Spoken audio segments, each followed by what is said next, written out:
Hey everyone, it's Matthew. For those of you who don't know me, I'm the school counsellor, and I've been asked to put this session together to discuss how you, as parents, can support your children's mental health while they're learning from home. While I'll be speaking specifically about learning from home, a lot of these skills and strategies are generally applicable, and I encourage you to use them to support your children even when on-site learning at school resumes. For today's session, let's talk about communicating with your child. Communication doesn't just mean speaking. It means creating a connection through which you and your child have an understanding of each other.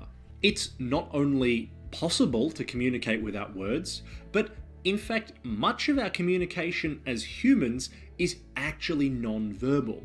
It's what isn't said that sometimes can be just as important.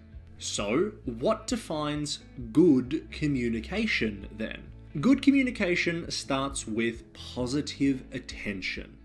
You'll often hear people say that some children, or adults, want attention. And whenever possible, you want to be delivering positive attention to your children rather than negative attention.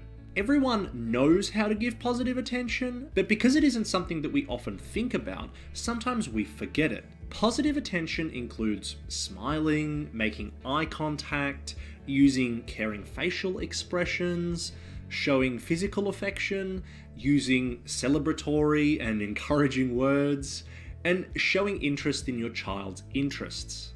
Children crave this positive attention, and when they aren't receiving it, they'll turn to the next best thing, which is negative attention. Yelling, arguments, and punishment all falls into negative attention. You might ask, why would my child want negative attention? And the short answer is that they want any attention as long as it's from you. It's up to you to make that attention positive or negative, not them. This is a challenge that I have for all parents, so I'll reiterate. It's up to you whether you give positive or negative attention, not your children. I challenge everyone to abandon the mindset of, my child made me do this, or my child makes me get angry, or my child makes me punish them. You are the adult, and you're the one that's in control. Positive attention, on the other hand, shows children that they're valued, capable human beings who bring happiness to others. It builds them a picture of their own self-importance, which then builds self-confidence and shows them how to build positive relationships of their own. Your child's feelings of security and safety come from positive, responsive interactions with you and other significant adults in their life. Okay, so you're giving your child your attention and you're making sure that it's positive. Now what? This is where general advice starts to get a little hazy because it's going to depend heavily on you and your child. Some parents and children will want to be really involved with each other, while others prefer to keep some distance between them. There aren't any rules for what the best approach is, but in most cases, children are going to have a similar preference for involvement to at least one of their parents. If you or your partner are generally aloof and like your own space, your child might be the same. If you're fiery and like being in other people's business, then your child is probably going to want to be in your business. There's an expression that apples don't fall far from trees, and it's certainly true here. Because of this, the best advice that I can give is to mindfully be a good role model to your child. As we've said many times before, your children are watching you like it's their job. If you want your child to talk to you in a particular way, you need to talk to them that way. Model it. Show them what you want, not just once or twice, but all the time. I've lost count of the parents I've spoken with who come to me asking for help with their child's behavior because their child is screaming or arguing with them. But Then they say that to try to get their child to stop screaming or arguing, they screamed and argued back. Sometimes, and some parents might not want to hear this, but sometimes it's actually parents who scream and argue first. In these cases, you're going to teach your child one of two things. Either how to scream and argue back, or how to close themselves off and avoid you entirely. Instead, think of the behavior that you want your child to exhibit and do it yourself. The best way to lead is by example, and your example is one that your child will continue throughout their lives. Talk respectfully with your child, and they'll talk respectfully back. Let your children finish speaking first, and then respond, showing them how to appropriately listen. Use language and ideas that your child will understand, otherwise they won't continue to pay attention, just like we as adults don't when something goes over our own heads. Instructions and requests should be simple and clear to match your child's age and ability. Perhaps most importantly, you should always keep your word. If you say that you're going to do something, you need to follow through with it, especially if it was something in response to a behavior that you're trying to cultivate or change. Even very mature children are going to struggle to understand if you've promised something and then changed the rules on them. Even if it seems perfectly reasonable to you to do so, it shows your child that you aren't consistent. Let me give an example of how this mistake usually goes. Let's say you're trying to change your child's homework behavior and promise them that if they finish their homework before dinner time, that they can pick the movie that you guys watch after dinner. I think this is a reasonable example of positive reinforcement for a child. So, let's say your child finishes their homework before dinner. Great, fantastic. Now they can pick the movie that you guys watch after dinner. In the meantime though, you walk into their room and find that they've left it an absolute catastrophe. You get frustrated and ask your child to explain. They can't give you a reasonable answer, and so you remove the reward of letting them pick the movie. This is a critical mistake, and it's probably the most common cause I see for breakdowns in communication between children and parents. This example might sound like a reasonable situation to you, but rewarding a child for one thing and then removing the same reward for a different thing can actually undermine the entire behavioral change process.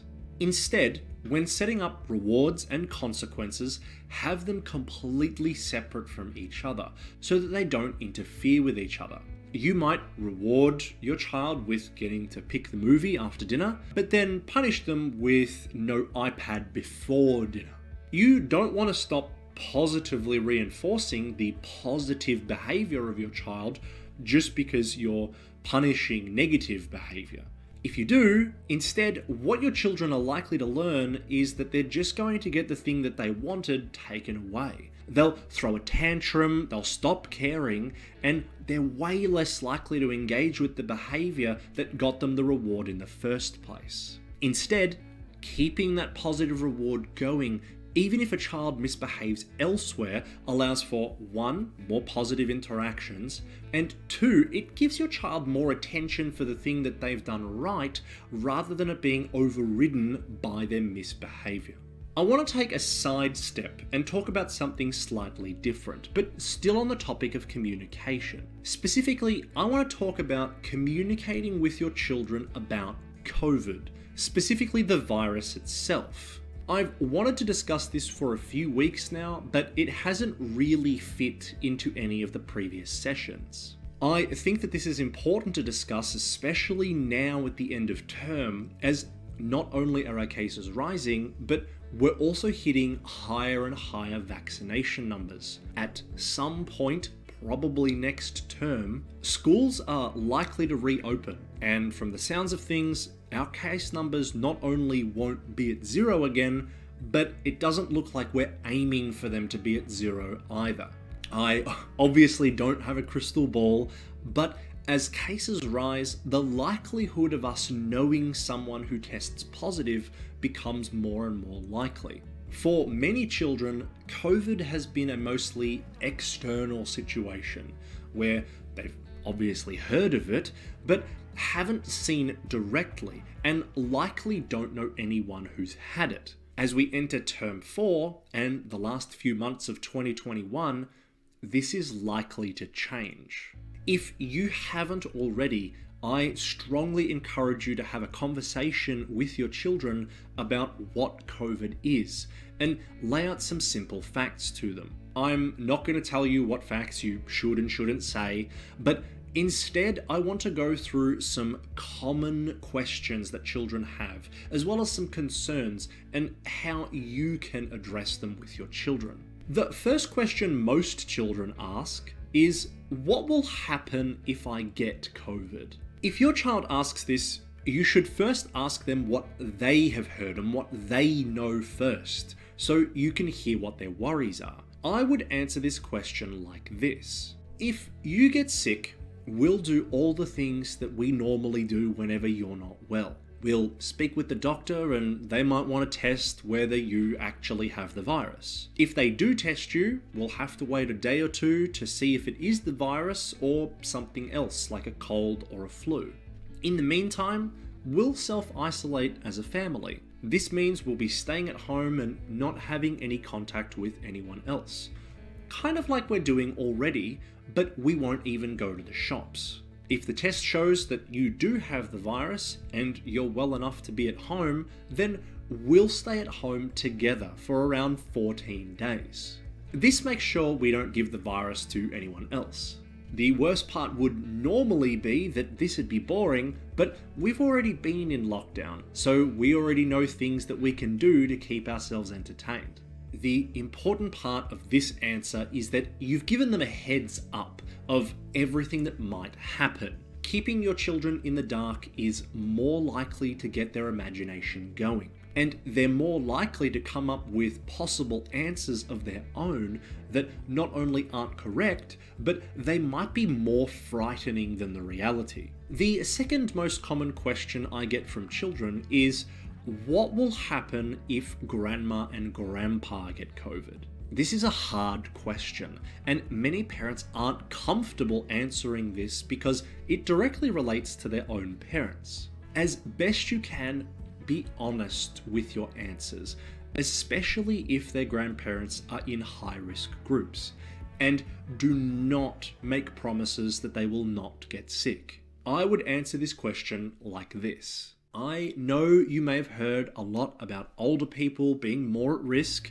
and yes, it's true, but as a country, we're trying really hard to protect our older people. If grandma and grandpa do get sick, they might stay at home or they might have to go to the hospital. We won't be able to visit, but we'll keep in touch by phone or messenger like we're doing already. If their grandparents are vaccinated, I would mention that in your answer. Children find this very reassuring.